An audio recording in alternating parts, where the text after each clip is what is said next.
Halo pemirsa GPR TV dari Sabang sampai Merauke, dari Miangas hingga Pulau Rote. Bertemu lagi bersama saya Mona Zarinisak dalam program Kominfo Newsroom.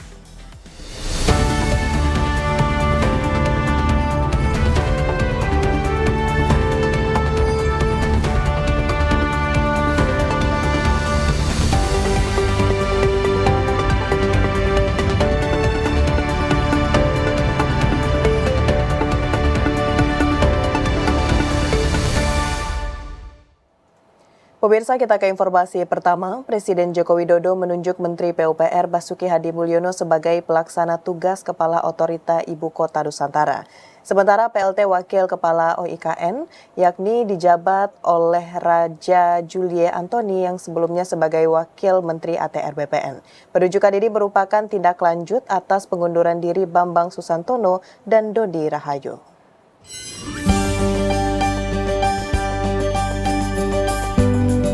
Menteri Sekretariat Negara Pratikno dalam konferensi pers di kantor Presiden Jakarta pada Senin 3 Juni 2024 mengumumkan bahwa Presiden Joko Widodo menunjuk Menteri PUPR Basuki Hadi Mulyono sebagai pelaksana tugas Kepala Otorita Ibu Kota Nusantara. Sementara itu, PLT Wakil Kepala Otorita Ibu Kota Nusantara sementara dijabat oleh Wakil Menteri ATR Raja Julie Antoni. Penunjukan ini berdasarkan pengunduran diri dari Bambang Susantono dan juga Dodi Rahayu yang sudah disampaikan ke Presiden Joko Widodo.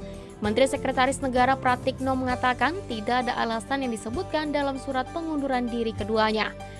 PLT Kepala Otorita Ibu Kota Nusantara Basuki Hadi Mulyono dalam konferensi pers menyebutkan hari ini beliau telah menemui Presiden Joko Widodo. Dan Presiden meminta PLT Kepala Otorita Ibu Kota Nusantara dan wakilnya untuk segera menjamin percepatan pembangunan IKN dengan sebaik-baiknya, sesuai dengan konsep awal dan memberikan manfaat positif bagi masyarakat. Kami berdua, saya dan Pak Raja, dipanggil untuk diberi tugas tadi sebagai PLT Kepala dan Wakil Kepala IKN, Otorita IKN.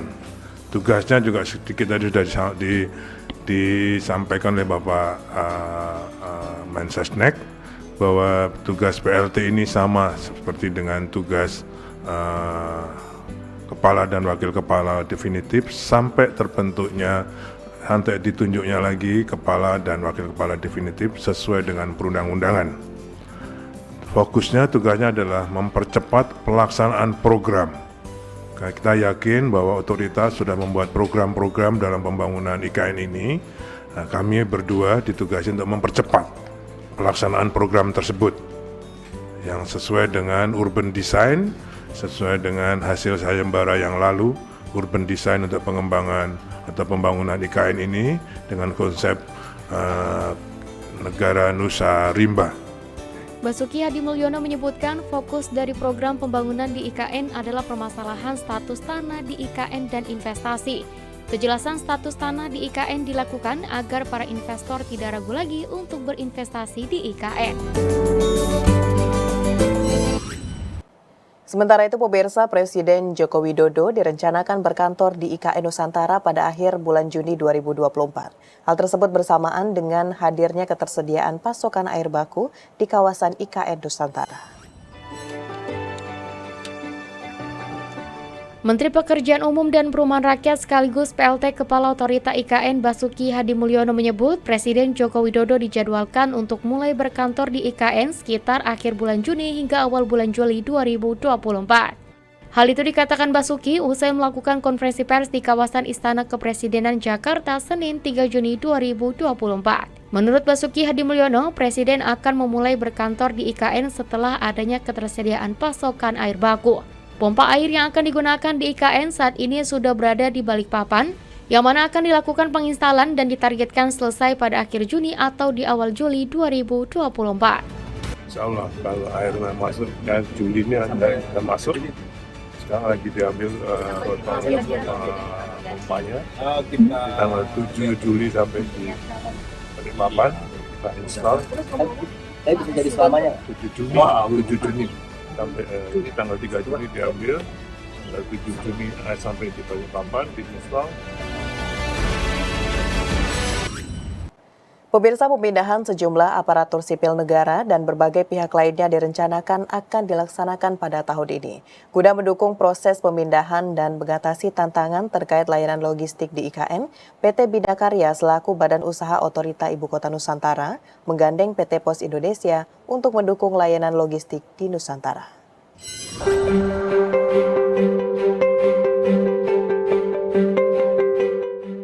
Guna mengatasi tantangan terkait layanan logistik di Ibu Kota Nusantara, PT Bina Karya selaku Badan Usaha Otorita Ibu Kota Nusantara menggandeng PT Pos Indonesia untuk mendukung layanan logistik di Nusantara.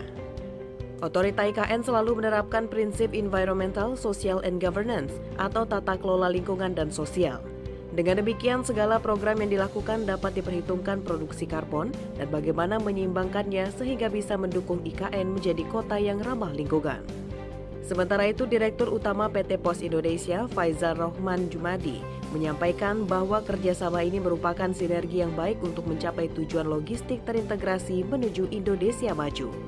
Selain itu, sebagai bentuk dukungan untuk kesuksesan pembangunan IKN dalam menginspirasi berbagai pihak di masa depan, PT Pos Indonesia akan memberikan dukungan penuh atas gerakan-gerakan yang dilakukan dengan menggunakan konsep Green Logistik. PT Pos Indonesia nantinya akan melayani jasa logistik pengiriman barang, baik pribadi maupun kelembagaan berkaitan dengan perpindahan aparatur sipil negara ke Ibu Kota Negara Nusantara di Kalimantan Timur. Presiden Joko Widodo menerima kunjungan Menteri Lingkungan dan Iklim Norwegia Andreas Bjelland di Istana Merdeka Jakarta. Pertemuan tersebut membahas kemitraan Indonesia dan Norwegia dalam mengatasi perubahan iklim dan menyampaikan permasalahan sawit Indonesia dengan undang-undang deforestasi yang telah diadopsi oleh puluhan negara Eropa. Presiden Joko Widodo menerima kunjungan Menteri Iklim dan Lingkungan Hidup Norwegia Andreas Bjelland berserta delegasi di Istana Merdeka Jakarta. Pertemuan tersebut membahas kemitraan Indonesia dan Norwegia dalam mengatasi perubahan iklim, salah satunya untuk mencapai target Forestry and Other Land Use atau VOLU Net Sink untuk tahun 2030 terkait penggunaan hutan dan lahan. VOLU Net Sink 2030 merupakan sebuah kondisi yang ingin dicapai melalui aksi mitigasi penurunan emisi gas rumah kaca dari sektor kehutanan dan lahan dengan kondisi di mana tingkat serapan sudah lebih tinggi dari tingkat emisi pada tahun 2030. Kebijakan ini sebagai bentuk keseriusan Indonesia dalam rangka mengurangi emisi gas rumah kaca serta mengendalikan perubahan iklim yang terjadi serta dampaknya. Sasaran utamanya adalah Forest and Other Land Use Net Sink 2030. Dan tadi diceritakan sudah ada juga dukungan konkret atau kontribusi sebagai prestasi aksi iklim Indonesia sebesar 156 juta US dollar, itu kira-kira setara dengan karbon 30,2 juta ton. Menteri LHK menambahkan pada kesempatan itu Presiden Jokowi juga meminta Norwegia untuk memberikan pemahaman agar tidak terjadi diskriminasi minyak sawit di Indonesia. Hal itu terkait aturan produk bebas deforestasi. Siti mengatakan Indonesia tidak hanya berdiam diri mengenai regulasi yang dibuat Uni Eropa untuk melarang komoditi dan produk turunan pertanian, serta perkebunan yang berasal dari proses deforestasi dan degradasi hutan.